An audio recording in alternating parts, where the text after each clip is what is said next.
নষ্ট কিডনিও ভালো হয় চালতা খেলে। চালতার খুবই উপকারী একটা ফল, কিন্তু আমরা এটাকে এখন কেউ খেতেই চায় না।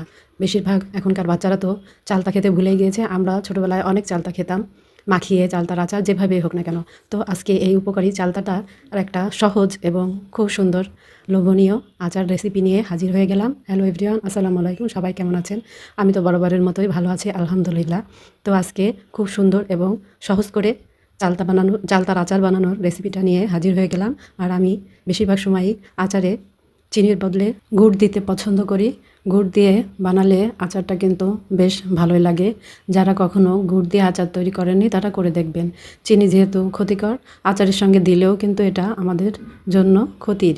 তাই গুড়টা কিন্তু স্বাস্থ্যসম্মত এবং উপকারী।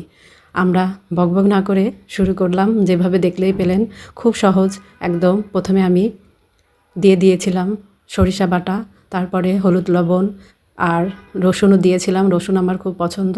সব দিয়ে গুড় দিয়ে মশলাটা জাল করে তারপরে তার মধ্যে আমি মূলত চালতাগুলোকে হালকা ছেঁচে গরম পানিতে, ফুটন্ত গরম পানির মধ্যে ধুয়ে নিয়েছি, যাতে করে কষকষ ভাবটা একটু কমে যায়।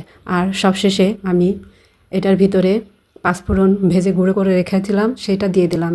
পাঁচফোড়ন ভাজা গুঁড়াটা দিলে কিন্তু ফ্লেভারটা অনেক সুন্দর আসে এবং খুব স্বাদ হয়। তো এভাবেই আমি খুব সহজে তৈরি করে ফেললাম চালতার আচার। কেমন লাগলো আমার ভিডিও? অবশ্যই ভালো লাগলে আপুর ভিডিও আপনারা শেয়ার করে সবার মাঝে ছড়িয়ে দেবেন। ধন্যবাদ সবাইকে। ভালো থাকবেন, সুস্থ থাকবেন, আমার পাশেই থাকবেন।